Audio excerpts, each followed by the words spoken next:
Quando eu era menino, sempre gostei de ouvir as histórias antigas que meu avô contava, principalmente aquelas que pareciam impossíveis, mas que ele jurava de pé junto que tinham acontecido.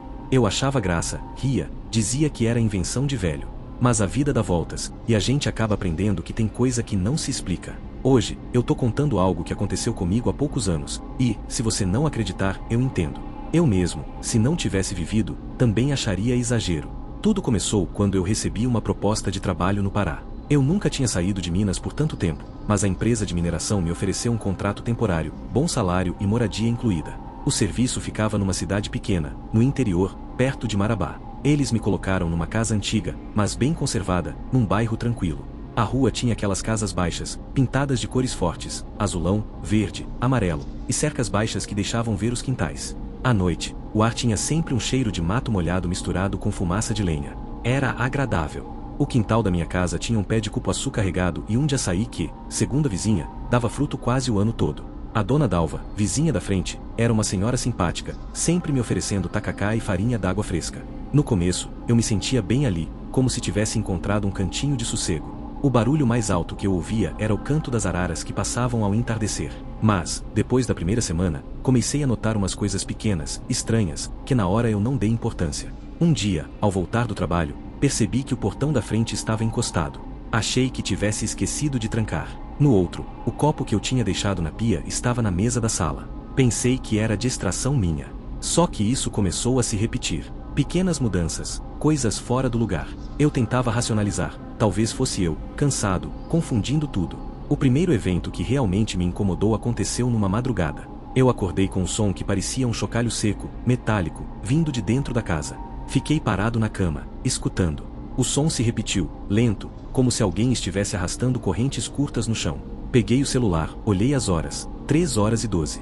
Me levantei, acendi as luzes, andei pela casa inteira. Nada. Voltei para a cama tentando convencer a mim mesmo que era algum bicho no telhado, talvez lagartixa derrubando algo. No trabalho, comentei com um rapaz chamado João, que já morava ali há anos. Ele ficou sério e disse: "Cuidado. Aqui tem umas coisas que a gente não entende." Antigamente, essa região era aldeia indígena. Depois vieram os seringueiros, e muita gente morreu brigando por terra. O pessoal diz que o chão guarda a raiva e o sofrimento. Eu ri, tentando quebrar o clima, mas aquilo ficou martelando na minha cabeça. As noites seguintes foram piores. Além do chocalho, eu comecei a sentir um cheiro estranho dentro de casa, como terra úmida misturada com ferro enferrujado. Era forte no corredor, perto do meu quarto. Comecei a dormir mal, acordando várias vezes. E foi aí que vieram os sonhos. Sonhos tão nítidos que eu acordava suando, sentindo no corpo o que tinha acabado de viver. Eu sonhava que estava deitado, mas não conseguia me mexer. Via uma sombra baixa, agachada no canto do quarto, balançando o corpo lentamente. Ela emitia um som ritmado, como se estalasse a língua contra o céu da boca. Eu queria gritar, mas não saía voz. E, antes de acordar, a sombra se aproximava, encostava o rosto no meu ouvido e soltava um sussurro numa língua que eu não entendia. Acordei várias vezes com a sensação de que aquilo não era sonho. Comecei a ler sobre paralisia do sono e alucinações hipnagógicas. Fazia sentido, até certo ponto. Mas como explicar o cheiro que ficava no quarto depois? Meu comportamento começou a mudar. Eu evitava receber visita, saía do trabalho direto para casa, mas ao mesmo tempo não conseguia relaxar lá dentro. A sensação era de que tinha alguém sempre me observando. Até que, um sábado de manhã, encontrei marcas estranhas no quintal. Eram como círculos rasos na terra, 3 deles, alinhados, com cerca de 20 centímetros de diâmetro. Não eram pegadas humanas nem de animal. Passei o dia inteiro tentando encontrar explicação. Galho caindo? Algum bicho cavando? Mas os círculos eram perfeitos demais. Procurei Dona Dalva. Ela ficou calada, só me olhando, e depois disse que era melhor eu não cutucar o que estava quieto. Aquela frase me deixou gelado. Perguntei se ela sabia de alguma história sobre a casa. Ela desconversou, falou de política, de receita de bolo, mas não respondeu. No domingo, decidi limpar o quintal e cobrir os círculos com terra nova. Naquela noite, o cheiro de terra e ferrugem foi tão forte que me deu ânsia. E o som do chocalho veio de dentro do meu quarto. Levantei decidido a encontrar a fonte. Vasculhei gavetas, armário, olhei debaixo da cama. E encontrei um objeto pequeno, de osso, amarrado com tiras de couro, com pedrinhas dentro. Parecia artesanal, indígena. Eu não fazia ideia de como aquilo tinha parado ali. Peguei com cuidado, coloquei sobre a mesa e fiquei encarando. Uma parte de mim queria jogar fora imediatamente, outra queria mostrar para alguém. Acabei guardando num saco plástico, pensando em levar para o trabalho no dia seguinte e perguntar ao João. Mas não deu tempo. Na madrugada, acordei com um sussurro no ouvido. Só que, dessa vez, eu estava de olhos abertos. Vi a sombra agachada no canto. Não era uma ilusão. Ela tinha forma humana, mas os braços eram compridos demais, e o rosto parecia borrado, como se meus olhos não conseguissem focar. Ela apontou para a mesa onde eu tinha deixado o saco plástico e fez aquele som de estalar a língua. Eu não lembro de ter fechado os olhos, mas quando percebi, já era de manhã. Levei o objeto para o João. Ele ficou pálido. Disse que aquilo parecia um maracá usado em rituais de invocação. Me contou que, décadas atrás, houve um massacre de uma comunidade indígena nas margens do rio próximo, e que alguns artefatos tinham desaparecido. Se isso apareceu na sua casa, não foi por acaso. Isso é chamado, ele disse. Comecei a pesquisar. Passei noites lendo sobre rituais de xamanismo amazônico, sobre o uso de maracás para chamar ou afastar espíritos. Descobri que, em alguns casos, o maracá era usado para prender uma entidade num local.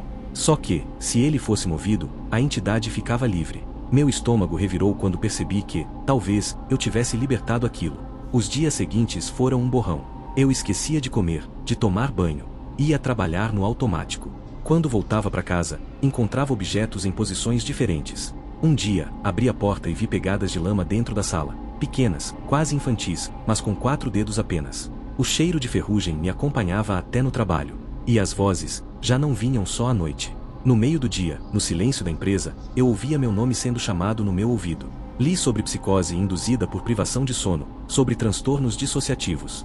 Mas nada explicava a coincidência com o objeto, com as marcas, com os sonhos. E a sensação de que aquilo queria algo de mim.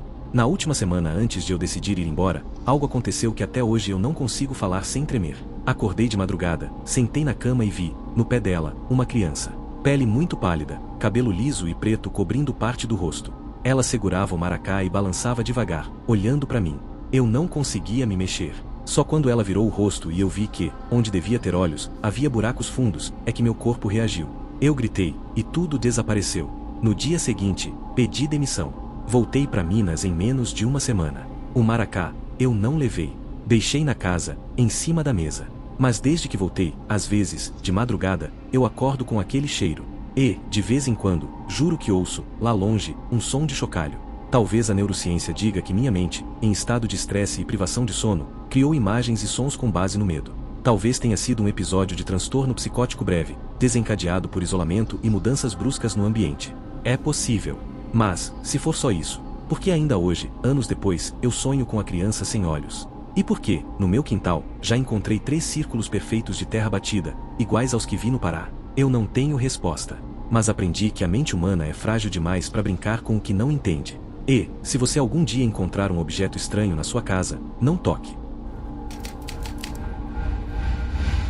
Quando decidi aceitar a proposta de trabalho em Pernambuco, mais precisamente na cidade de Goiânia, eu não imaginava que aquela mudança fosse me marcar para o resto da vida. Eu cresci no interior de Minas, acostumado com aquele jeito calmo de viver, as ruas estreitas, o cheiro de café coado na hora se espalhando pela vizinhança. Mas a proposta que recebi era boa demais para recusar: trabalhar como coordenador de uma pequena filial de uma empresa de logística que estava expandindo para o Nordeste. E, no fundo, confesso que havia em mim um desejo quase infantil de conhecer o mar todos os dias. Goiânia não é uma cidade grande, mas tem uma história antiga, cheia de casarões coloniais e igrejas do século XVII. O centro histórico parece que parou no tempo, com aquelas fachadas coloridas, portas altas de madeira e janelas com gradil de ferro. Logo na minha primeira manhã, o que mais me chamou a atenção foi o cheiro, não só o sal do mar, que ficava a uns 10 quilômetros dali, mas também o perfume adocicado das goiabeiras e o tempero forte vindo das cozinhas. Ali, era comum sentir o aroma de peixe sendo preparado logo cedo, misturado com coentro, alho e azeite de dendê. O aluguel que encontrei era quase inacreditável de tão barato. Um sobrado antigo, de 2 andares, no fim de uma rua estreita de paralelepípedos. As paredes eram grossas, o piso de madeira rangia a cada passo, e havia um pequeno quintal nos fundos, com um pé de cajamanga que o proprietário disse que já estava lá há mais de 50 anos. Ele me entregou a chave e comentou, quase como se fosse um detalhe sem importância: a casa tem uma história antiga, mas o senhor vai gostar, é fresca, silenciosa. No começo, realmente era silenciosa. Eu passava os dias no trabalho e voltava no fim da tarde. Acendia as luzes amarelas da sala, fazia meu jantar simples e às vezes sentava na varanda, ouvindo ao longe o som de uma sanfona ou de um rádio tocando forró. Até que comecei a perceber um ruído muito baixo vindo do andar de cima. Era como um bater compassado, lento, quase no ritmo de um coração. No início, achei que fosse a madeira se dilatando com o calor do dia, ou talvez algum vizinho andando no sótão da casa ao lado. mas o som não parava. Era sempre à noite, entre 9 e 10 horas, e parecia vir do mesmo ponto do teto. Certa noite, resolvi subir para verificar. O segundo andar tinha 3 cômodos, meu quarto, um quarto vazio e um pequeno escritório que mal usei. Abri todas as portas e fiquei parado, tentando identificar de onde vinha o som, mas ali em cima estava tudo mudo. Voltei para a sala e, como se o barulho tivesse esperado por mim, ele recomeçou. Depois disso, as coisas ficaram mais estranhas. Alguns objetos começaram a mudar de lugar. Um livro que deixei na mesa apareceu na estante, a colher de pau que estava na cozinha foi parar na pia. Pequenas coisas, que poderiam muito bem ser distração minha, até que uma manhã encontrei todas as portas internas da casa abertas. Eu sabia que as havia fechado na noite anterior, porque sempre tive mania de deixar cada ambiente isolado, como se isso me desse mais controle sobre o espaço. No trabalho, comecei a me distrair. Perdia prazos, esquecia documentos importantes. Meu chefe chegou a me perguntar se eu estava dormindo bem. Respondi que sim, mas a verdade é que minhas noites tinham se tornado inquietas. Eu acordava suando, com a sensação de que havia alguém parado na porta do quarto, apenas me observando. Nunca vi nada, mas a sensação era tão real que às vezes me levantava e verificava todos os cômodos, tentando me convencer de que era só ansiedade. Comecei a conversar com os colegas sobre a história da cidade, tentando puxar assunto de forma casual. Um dos motoristas, um senhor chamado Arnaldo, me contou que aquela rua onde eu morava era uma das mais antigas, e que várias casas ali tinham sido usadas, séculos atrás, como abrigo para viajantes e também como depósito de escravos antes de serem levados para o Recife. Ele disse isso com um tom meio sério, meio supersticioso, como quem fala de algo que não se deve mexer. As noites seguintes trouxeram outra mudança. Agora, além do som compassado, havia um cheiro forte, metálico, como de ferro enferrujado, que vinha do andar de cima. A primeira vez que senti, subi com uma lanterna, mas não encontrei nada. Cheguei a pensar que poderia ser algum vazamento de cano oxidado, mas a instalação hidráulica da casa era toda nova. Curiosamente, o cheiro aparecia e sumia sem motivo, sempre de madrugada. Foi nesse período que comecei a ter lapsos de memória. Um exemplo, numa quarta-feira à noite, estava preparando um peixe assado quando ouvi baterem à porta. Abri, mas não havia ninguém. Voltei para a cozinha, e o peixe já estava pronto, em cima da mesa, com cheiro de recém-assado. Só que eu não lembrava de tê-lo colocado no forno. Não lembrava nem de ter temperado. O prato estava posto, como se alguém tivesse preparado para mim. A partir daí, não consegui mais me sentir seguro dentro da casa. Comecei a estudar sobre distúrbios neurológicos, tentando achar uma explicação racional. Li sobre alucinações hipnagógicas, sobre como o cérebro, privado de sono de qualidade, pode criar sons e imagens tão reais quanto a própria realidade. A neurociência explica que nosso córtex pré-frontal, responsável por organizar memórias e processar decisões, é extremamente sensível a distúrbios do sono. Quando ele começa a falhar, a linha entre o real e o imaginário se dissolve sem que percebamos. Eu tentava me apegar a isso como uma tábua de salvação. Mas então aconteceu algo que destruiu essa minha confiança nas explicações racionais. Era uma noite de sexta-feira. Eu estava lendo na sala, tentando ignorar o som no teto, quando ouvi passos descendo a escada. Não era um rangido isolado, eram passos claros, um após o outro, com o peso de alguém real. Olhei para a escada e, no exato instante em que o último passo ecoou, vi o corrimão balançar levemente, como se alguém tivesse acabado de soltar a mão dele. Minha reação foi paralisar. O corpo não obedecia, e eu senti aquela sensação que alguns descrevem como frio na espinha, mas que é, na verdade, uma resposta fisiológica. O corpo inunda-se de adrenalina, desviando o sangue da pele para os músculos, como se preparando para fugir. Só que eu não fugi. Permaneci sentado, respirando rápido, até que, lentamente, percebi que havia alguém, ou alguma coisa, parado atrás de mim. Não virei. Não tinha coragem. Só ouvi uma respiração baixa, cadenciada, muito próxima ao meu ouvido. E então, como se fosse a coisa mais natural do mundo, uma voz feminina sussurrou: "Você já estava aqui antes." Essa frase não fez sentido na hora, mas ficou martelando na minha cabeça nos dias seguintes. Comecei a pesquisar mais a fundo sobre a história da minha casa. Fui até a biblioteca municipal, onde encontrei registros antigos da rua. Descobri que meu sobrado pertencia a uma família influente no século XIX e que, por um período, foi usado como enfermaria durante um surto de febre amarela. Muitos morreram ali. Alguns relatos falavam de uma mulher que cuidava dos enfermos e que, segundo boatos, enlouqueceu após perder todos os pacientes, passando a afirmar que eles ainda estavam vivos dentro da casa. Quanto mais eu lia, mais os fenômenos se intensificavam. As batidas no teto se tornaram mais rápidas, o cheiro metálico começou a vir acompanhado de uma umidade pegajosa nas paredes, como se algo estivesse apodrecendo por dentro. E as vozes, agora eram mais de uma. Ouvi conversas inteiras, como se um grupo de pessoas estivesse discutindo em tom baixo, mas sem que eu pudesse entender claramente as palavras. A última noite que passei lá foi a pior. Eu acordei no meio da madrugada e percebi que não estava na minha cama, mas sentado na escada, olhando fixamente para a porta da frente. Não lembro de ter ido até ali. O mais assustador é que minhas mãos estavam cobertas de um líquido escuro, espesso, com aquele mesmo cheiro metálico. Quando olhei melhor, percebi que havia marcas desse líquido no chão, formando algo que lembrava um círculo incompleto, com traços internos como símbolos. Saí da casa antes do amanhecer e nunca mais voltei. Hoje moro de novo em Minas, mas nunca consegui esquecer o que vivi lá. A psicologia explica que a mente humana pode criar realidades inteiras quando submetida a estresse extremo, e que nossa memória é falha a ponto de inventar eventos para preencher lacunas. Eu tento acreditar nisso. Mas, às vezes, quando estou sozinho, sinto o mesmo cheiro metálico no ar. E me pergunto, se tudo não passou de uma ilusão, por que ainda sonho com aquela voz me dizendo que eu já estava lá antes? Quando me mudei para Belém do Pará, eu não tinha a menor ideia do que estava me esperando. A mudança foi quase por acaso. Minha tia-avó, que eu não via há muitos anos, faleceu e deixou uma pequena casa para minha mãe. Como minha mãe já estava estabelecida em Minas e não queria se mudar, sugeriu que eu fosse para lá por um tempo, cuidar do imóvel, decidir se vendia ou alugava. Eu, recém-saído de um emprego estressante e sem muito rumo, aceitei. Achei que seria um bom jeito de respirar, conhecer um lugar novo e, quem sabe, começar uma nova fase. Belém me recebeu com aquele calor úmido que parecia se agarrar à pele. Os cheiros eram intensos, o doce das frutas vendidas nas esquinas, o sal e o lodo vindos do rio, o perfume forte do tucupi que parecia escapar de todas as cozinhas do bairro. A casa ficava num bairro antigo, afastado do centro, com ruas estreitas e casas de muro baixo. As fachadas eram coloridas, mas já gastas pelo tempo e pela umidade. Vizinho conversava na calçada no fim da tarde, crianças corriam descalças, e sempre havia alguém comendo alguma coisa, tacacá, maniçoba, bolo de macaxeira. A casa era simples, mas charmosa. Tinha um alpendre pequeno na frente, azulejos portugueses já descascando em alguns pontos e uma porta de madeira pesada, com uma fechadura que parecia original de quando a casa foi construída, talvez nos anos 40. Por dentro, o piso era de ladrilho hidráulico, as paredes altas e o teto de madeira pintado de branco. Na parte de trás, um quintal grande, com um pé de cupuaçu carregado e um cheiro de terra molhada que me trazia uma sensação estranha de tranquilidade. Nos primeiros dias, tudo parecia perfeito. Eu arrumava a casa, explorava o bairro, conversava com alguns vizinhos. A dona Ana, uma senhora de mais de 80 anos que morava na esquina, me contou que minha tia-avó era muito reservada, mas querida por todos. Disse que ela quase nunca saía de casa à noite e que gostava muito de passar as tardes sentada no quintal, olhando pro pé de cupuaçu. Achei curioso, mas não dei importância. A primeira coisa estranha aconteceu na terceira noite. Eu já estava me acostumando com os sons do bairro, o barulho de motos passando, música distante, gente conversando na rua. Mas naquela noite, por volta das 2 da manhã, acordei com um som que parecia vir do quintal. Era como um estalo, repetitivo, lento, como se alguém estivesse quebrando galhos secos. Levantei, olhei pela janela, mas não vi nada. O pé de cupuaçu balançava levemente, mesmo sem vento. Pensei que poderia ser algum animal, gato, talvez até um macaco, já que ouvi dizer que às vezes apareciam por ali.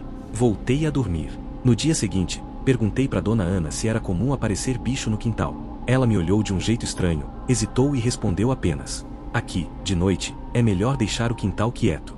Não entendi o que ela quis dizer, mas não insisti. Com o passar dos dias, o som se repetiu, sempre no mesmo horário, sempre com a mesma cadência. Aos poucos, percebi que não era só o estalo.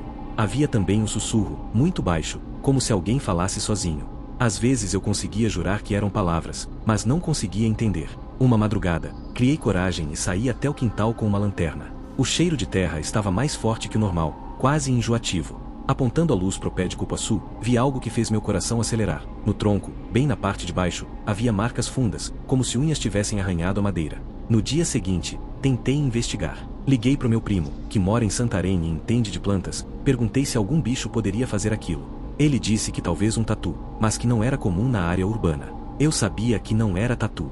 As marcas eram verticais e pareciam humanas. O clima da casa começou a mudar. Durante o dia, continuava tudo normal. Mas quando o sol começava a se pôr, o ar ficava mais pesado, o silêncio mais denso. Comecei a ter dificuldade para dormir. Sempre acordava entre 2 e 3 da manhã, mesmo quando não ouvia nada. Uma noite, senti que tinha alguém parado na porta do meu quarto. Não vi, mas senti, como se um peso enorme tivesse entrado comigo. Fiquei imóvel, suando frio, até que adormeci de novo. Resolvi conversar com outro vizinho, seu Pedro, um senhor que morava sozinho na casa ao lado. Ele me contou, meio desconfiado, que antigamente aquele terreno onde hoje ficam as nossas casas era parte de um antigo cemitério indígena. Disse que, quando começaram a construir, muita coisa foi removida às pressas, e que a minha tia-avó nunca mexeu muito no quintal por respeito. Perguntei o que ele queria dizer com isso. Ele respondeu: às vezes, o que tá quieto só tá esperando. Essa frase ficou martelando na minha cabeça. Com o passar das semanas, comecei a ter lapsos de memória. Um dia acordei com terra nas unhas, sem lembrar de ter mexido no quintal. Outra vez, encontrei meu chinelo no meio do jardim, coberto de barro. E sempre aquele cheiro de terra, cada vez mais forte, impregnando a casa inteira. Foi aí que decidi pesquisar mais. Na biblioteca municipal, encontrei alguns registros sobre a região. Descobri que, antes da urbanização, havia ali uma aldeia que desapareceu misteriosamente no final do século XIX. Os relatos eram vagos, mas mencionavam uma doença que fazia as pessoas enlouquecerem, falando coisas sem sentido antes de desaparecerem na mata. Alguns relatos falavam também de um espírito guardião, que protegia as árvores frutíferas da aldeia e punia quem tentasse destruí-las. Quanto mais eu lia, mais tudo parecia fazer sentido, e, ao mesmo tempo, me deixava apavorado. Comecei a me perguntar se minha tia-avó sabia disso. Talvez ela soubesse, e por isso passava horas olhando pro pé de cupuaçu. A situação chegou ao auge numa madrugada em que acordei com o som de passos no corredor. Não eram leves. Eram passos lentos, arrastados. Peguei o celular para usar a lanterna, mas a bateria estava morta, e eu tinha certeza de que a havia carregado. Quando olhei para a porta, vi uma sombra projetada na parede. Não era exatamente humana, os braços eram longos demais, e a cabeça parecia inclinada de um jeito antinatural. A sombra ficou parada por um tempo que me pareceu infinito, depois começou a se mover em direção ao quintal. Senti que eu precisava seguir. No quintal, o pé de cupuaçu estava diferente. As folhas pareciam mais escuras, e o tronco, mais largo. Encostei a mão e senti uma pulsação fraca, como se fosse um coração batendo. Foi então que ouvi, muito claro, uma voz dentro da minha cabeça dizendo: "Agora você cuida." A partir desse momento, não lembro de mais nada. Quando acordei, estava sentado no alpendre, o sol já alto. Minhas mãos estavam cobertas de terra, e, ao lado, havia um buraco recém-cavado junto ao tronco da árvore. Não tive coragem de ver o que tinha lá dentro. Desde aquela noite, não consegui mais dormir direito. As pessoas dizem que estou mais magro, pálido, que meus olhos parecem cansados. E, o pior, é que agora não ouço mais o estalo no quintal. Ouço dentro da minha cabeça, todos os dias, no mesmo ritmo, como um aviso constante. A psicologia explica que a mente humana pode criar associações tão fortes que a percepção da realidade se altera completamente. A gente começa a ver padrões, ouvir sons e sentir coisas que não existem de fato, ou que existem só pra gente. O cérebro, quando estimulado de certas formas, libera sinais que podem simular sensações físicas reais, como o toque ou até a dor. Eu sei disso. Mas, ao mesmo tempo, sei que não é só minha mente. O cheiro de terra agora está comigo em qualquer lugar. E, cada vez que fecho os olhos, sinto a mesma pulsação fraca nas mãos, como se eu segurasse o tronco do cupuaçu de novo. Acho que entendi o que a voz quis dizer naquela noite. Eu não vim para cuidar da casa. Eu vim para cuidar da árvore. E sei que, se eu não fizer isso, alguma coisa vai cuidar de mim no lugar. Você acha que isso é só coisa da minha cabeça? Então me diga, por que, ontem à noite, ouvi passos no seu quintal? Se eu soubesse o que ia encontrar, não teria aceitado o convite. Mas, naquela época, eu estava precisando mudar de ares, e a proposta parecia boa demais para recusar. Uma amiga de infância, a Célia, tinha herdado uma pequena pousada no interior do Rio Grande do Sul, perto da serra, e precisava de ajuda para colocar o lugar em funcionamento. O combinado era simples: eu ficaria uns 3 meses ajudando com reformas e na administração, em troca de hospedagem e uma porcentagem dos lucros quando abrisse. A viagem de ônibus foi longa. Conforme a paisagem ia mudando, dava para sentir a temperatura cair. As árvores, diferentes das que eu estava acostumado, eram altas e finas, com folhas que filtravam a luz de um jeito mais frio. O cheiro no ar também era outro, um misto de terra úmida, fumaça de lenha e o perfume adocicado de uva vindo das plantações. Quando cheguei, a Célia me recebeu com aquele abraço que só quem a gente não vê há anos sabe dar. A pousada ficava afastada da cidade, numa estrada de terra cercada de parreirais. Era uma construção grande, de madeira escura e pedra, com um telhado inclinado que parecia querer se encolher do frio. No fundo, havia um bosque fechado, de onde vinha um som constante de folhas se mexendo, mesmo quando não tinha vento. No primeiro dia, tudo correu bem. Arrumamos alguns móveis, organizamos a cozinha, demos uma geral nos quartos. A casa tinha um estilo antigo, com escadas que rangiam e janelas pequenas. O sótão, a Célia disse, ficaria trancado, porque não tinha nada lá além de tralha velha. Não questionei. As primeiras noites foram tranquilas, apesar do frio. Eu dormia num quarto no segundo andar, com vista para os parreirais. Mas, já na terceira noite, acordei no meio da madrugada com um barulho estranho vindo do bosque. Era como se alguém estivesse caminhando devagar, arrastando os pés no chão coberto de folhas secas. Tentei ignorar e voltei a dormir. Na manhã seguinte, comentei com a Célia. Ela disse que provavelmente era algum animal, talvez um tatu ou até um cachorro perdido. Só que, naquela mesma noite, ouvi de novo, E, dessa vez, junto com o som dos passos, veio um assobio baixo, afinado, repetindo sempre a mesma sequência de notas. No quarto dia, percebi que a pousada tinha uma peculiaridade. A escada que ligava o primeiro ao segundo andar rangia de um jeito muito característico, sempre nos mesmos degraus. De madrugada, ouvi o som da madeira estalando como se alguém subisse, degrau por degrau. Esperei o som parar, mas, quando olhei para o corredor, não tinha ninguém. A partir daí, as coisas começaram a mudar de forma sutil, mas perturbadora. Ferramentas sumiam e reapareciam em lugares improváveis. Uma vez, encontrei o meu casaco dentro do bosque, pendurado num galho baixo, todo molhado de orvalho, mesmo que eu tivesse deixado ele no armário antes de dormir. Comecei a prestar mais atenção. Notei que o assobio que vinha do bosque era sempre às 3h12 da madrugada. E não importava se chovia, ventava ou fazia silêncio absoluto, ele aparecia, do mesmo jeito, na mesma melodia.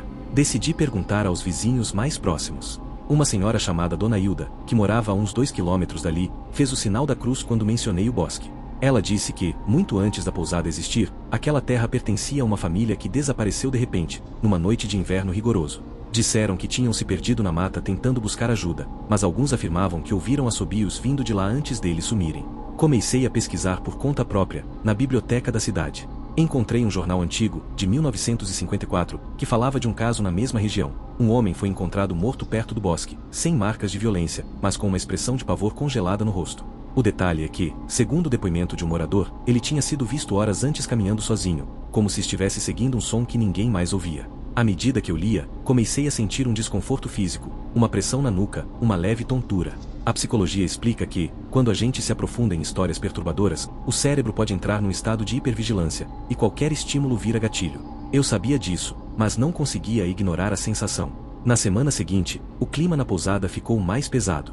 As noites eram longas, e o frio parecia entrar nos ossos. O assobio vinha, pontual, e agora parecia mais perto.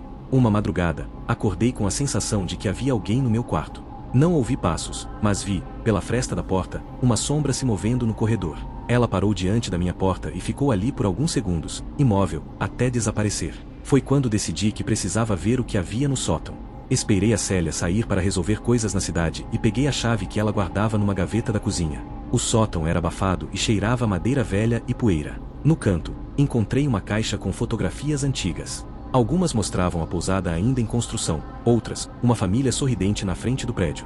Mas havia uma foto que me deixou inquieto. Mostrava o bosque ao fundo, e, bem no meio das árvores, uma figura desfocada, alta, com a cabeça levemente inclinada. Na mesma caixa, havia um caderno com anotações de um homem chamado Adalberto, que parecia ser o primeiro dono do lugar. Nas últimas páginas, ele escrevia sobre ouvir um assobio todas as noites, sempre na mesma hora, e sobre ter sonhos recorrentes de alguém parado no bosque, chamando por ele sem usar palavras. Depois desse dia, minha saúde mental começou a deteriorar. Tinha lapsos de memória, esquecia onde estava indo, acordava no meio do bosque sem lembrar de ter saído da cama. Uma noite, senti uma mão gelada encostar no meu ombro enquanto eu estava deitado. Quando me virei, não havia ninguém, mas o assobio soava tão perto que parecia dentro do quarto. O ponto final veio numa madrugada de geada forte. Ouvi passos na escada e, logo depois, o assobio começou, não lá fora, mas dentro da pousada. Levantei e segui o som até a porta dos fundos, que dava para o bosque. Estava aberta, e, do lado de fora, havia marcas de pés descalços na neve fina que cobria o chão. Segui as pegadas até o centro do bosque, onde encontrei uma clareira. No meio, havia um tronco de árvore seco, com algo gravado nele, 3 linhas verticais e uma horizontal cortando todas, como um símbolo. O assobio parou de repente, e um silêncio absoluto tomou conta do lugar. Voltei correndo para a pousada. No dia seguinte, arrumei minhas coisas e fui embora. A Célia tentou me convencer a ficar, disse que era só imaginação, mas eu sabia que não era. Desde então, às vezes, no silêncio da noite, mesmo longe dali, ainda ouço aquele assobio. Sempre às 3h12. A neurociência pode dizer que a memória auditiva persistente, um fenômeno onde o cérebro continua a reproduzir sons que marcaram emocionalmente a pessoa. Mas eu sei que não é isso. Porque, na última vez que eu vi, havia também o som de passos, e eles pararam bem atrás de mim. Quando aceitei o trabalho temporário em Alcântara, eu não imaginava o peso que aquele lugar carregava. Fui contratado por uma ONG para fazer um levantamento fotográfico das construções históricas da cidade. Minha função era simples: registrar fachadas, detalhes arquitetônicos e interiores de casas antigas, para depois montar um acervo digital que ajudaria na preservação do patrimônio. Eu sempre gostei desse tipo de trabalho, porque me permitia conhecer cantos diferentes do Brasil. Para quem nunca foi, Alcântara é uma cidade que parece parada no tempo. As ruas são de pedra, as casas coloniais têm fachadas coloridas, azul desbotado, amarelo queimado, vermelho ferrugem, e o cheiro de maresia se mistura ao de peixe fresco que vem das barracas perto do porto. Mas, ao mesmo tempo, existe um silêncio peculiar, diferente do silêncio de cidades pequenas comuns. É um silêncio que parece conter memórias. A ONG me hospedou numa casa alugada, próxima à praça central, mas afastada o suficiente para evitar o movimento dos turistas. Era um sobrado do século XIX, com janelas altas, um quintal com mangueiras e um porão pequeno, que a proprietária disse não ser usado há muito tempo. Nos primeiros dias, tudo corria normalmente. Eu saía cedo, fazia as fotos, conversava com alguns moradores. A maioria era simpática, mas havia sempre um certo cuidado nas respostas quando eu perguntava sobre a história de determinadas casas. Alguns desviavam o olhar, outros diziam que tem coisa que é melhor deixar quieta. A primeira estranheza aconteceu no terceiro dia. Eu estava no quintal, de madrugada, tentando fotografar o céu. A iluminação de Alcântara à noite é mínima, e as estrelas parecem mais próximas, quando ouvi um barulho vindo do porão. Era como o som de algo arranhando madeira. Pensei em rato, mas o som era ritmado, quase compassado, como se alguém batesse as unhas no chão, de forma lenta. No dia seguinte, comentei com a vizinha, Dona Raimunda, que me trouxe café pela manhã. Ela parou por um segundo, olhou para o quintal e disse apenas: "Evite o porão depois do pôr do sol." Comecei a reparar que, nas casas antigas que eu fotografava, muitas tinham janelas trancadas com tábuas por dentro, mesmo em cômodos habitados. Uma vez, um senhor me explicou que era para não entrar o vento do mar, mas a expressão dele dizia outra coisa. Na quarta noite, acordei com um som diferente, passos lentos, vindos de dentro do porão. O problema é que eu estava sozinho na casa. Levantei, peguei minha lanterna e desci. A porta do porão estava fechada, mas, quando aproximei o ouvido, ouvi um murmúrio baixo, como se alguém falasse com outra pessoa em voz muito lenta. Não reconheci as palavras, soavam como uma mistura de português arcaico e algo que nunca tinha ouvido antes. Passei o dia seguinte inquieto. Resolvi perguntar na cidade sobre a casa onde eu estava. Foi um pescador chamado Chico que me contou a primeira parte da história. O sobrado tinha pertencido a um comerciante português que, no século XIX, era acusado de práticas não cristãs. Segundo a lenda, ele realizava encontros no porão com marinheiros e escravos, e que dali saíam sons estranhos nas madrugadas. Um dia, ele simplesmente desapareceu, e a casa ficou fechada por décadas. Essa informação me deixou com a sensação de estar sendo observado dentro da própria casa. Comecei a perceber pequenos deslocamentos de objetos. A câmera que eu deixava sobre a mesa aparecia no chão, minhas anotações mudavam de lugar. Pensei que pudesse estar distraído, mas a frequência aumentava. A escalada veio numa noite chuvosa. Eu estava no quarto, revisando as fotos do dia, quando notei que em uma delas, a fachada de uma igreja em ruínas, havia uma figura borrada, como se alguém tivesse passado rápido na frente da câmera. Só que eu lembrava perfeitamente de estar sozinho naquele momento. Ampliei a imagem, e o que vi me deixou gelado. O rosto era pálido, os olhos fundos, e a boca parecia aberta num grito silencioso. Naquela mesma noite, o som no porão voltou, mais alto. Era um arranhar contínuo, seguido de 3 batidas secas. Peguei coragem e desci. A porta do porão, que sempre estava trancada, estava entreaberta. A luz da lanterna iluminou uma escada de pedra úmida, descendo para um espaço que parecia muito maior do que o que eu imaginava. O cheiro lá embaixo era pesado, mistura de mofo, sal e algo metálico. No fundo do porão, havia um arco de pedra, como a entrada de um túnel. No chão, marcas circulares, como se alguém tivesse arrastado algo pesado. E, no canto, um objeto que parecia uma caixa de madeira muito antiga, com símbolos entalhados que eu não reconhecia. Não tive coragem de abrir. Enquanto observava, ouvi passos atrás de mim, mas, quando virei, não havia ninguém. Foi aí que percebi, o murmúrio não vinha só do porão, vinha de dentro da minha cabeça também. Nos dias seguintes, meu comportamento começou a mudar. Dormia pouco, esquecia tarefas simples, sentia um peso constante nos ombros. A psicologia explica que a privação de sono e a exposição prolongada ao medo alteram as conexões do hipocampo, responsável pela memória. Eu sabia disso, mas não conseguia racionalizar. Uma madrugada, acordei na sala, sentado no chão, com a caixa do porão no colo. Não lembro como cheguei ali. A tampa estava aberta, e dentro havia apenas um pano enrolado. Quando desenrolei, encontrei um pedaço de madeira entalhado com 3 riscos paralelos e um corte transversal, o mesmo símbolo que estava gravado no arco de pedra. No dia seguinte, o pescador Chico me disse que já viu esse símbolo em antigos objetos cerimoniais usados por grupos de antes dos portugueses. Segundo ele, significava aquele que caminha entre os mundos. Na última noite que passei lá, a chuva caía forte, e o vento fazia as janelas tremerem. O som no porão não era mais arranhar ou batidas, era um canto baixo, cadenciado, acompanhado de passos subindo lentamente a escada. Eu fiquei paralisado, ouvindo os passos chegarem até a porta. A maçaneta girou devagar, mas a porta não se abriu. Depois disso, não lembro de mais nada. Acordei no cais, de manhã cedo, com a câmera nas mãos e os pés molhados de água salgada. Nas fotos, havia imagens do porão, do túnel, e de uma figura parada ao fundo, me olhando. Voltei para Minas no mesmo dia. Mas, até hoje, de vez em quando o vento bate mais forte à noite, juro que ouço aquele murmúrio lento, e sinto o cheiro de maresia dentro de casa. E tem um detalhe que nunca contei para ninguém. Um dos arquivos da câmera, que não me lembro de ter tirado, mostra minha própria janela, fotografada do lado de fora, às 3 da manhã. E chegamos ao fim de mais um mergulho no desconhecido. Quero agradecer de coração a cada um de vocês que dedicou seu tempo para acompanhar mais essas histórias arrepiantes. Foi um prazer ter sua companhia nesta jornada noturna. Se você gostou desse nosso encontro, não se esqueça de deixar seu like, de compartilhar com aquele amigo que também curte um bom calafrio e, claro, me conta aqui nos comentários qual foi o relato que mais te deixou com a pulga atrás da orelha ou te fez dormir de luz acesa. Ah, e se você tem alguma história de arrepiar que aconteceu com você ou que você ouviu por aí, daquelas que a gente conta sussurrando no escuro, manda pra gente no e-mail que está na descrição. Quem sabe seu relato não vira o próximo vídeo do canal, né? Vai ser um prazer dar voz à sua experiência. E a seguir, vou deixar algumas sugestões de vídeos que possivelmente vocês irão gostar. Por hoje, é isso, meu povo. Cuidado com o que espreita nas sombras e a gente se encontra no próximo pesadelo. Um abraço e até mais!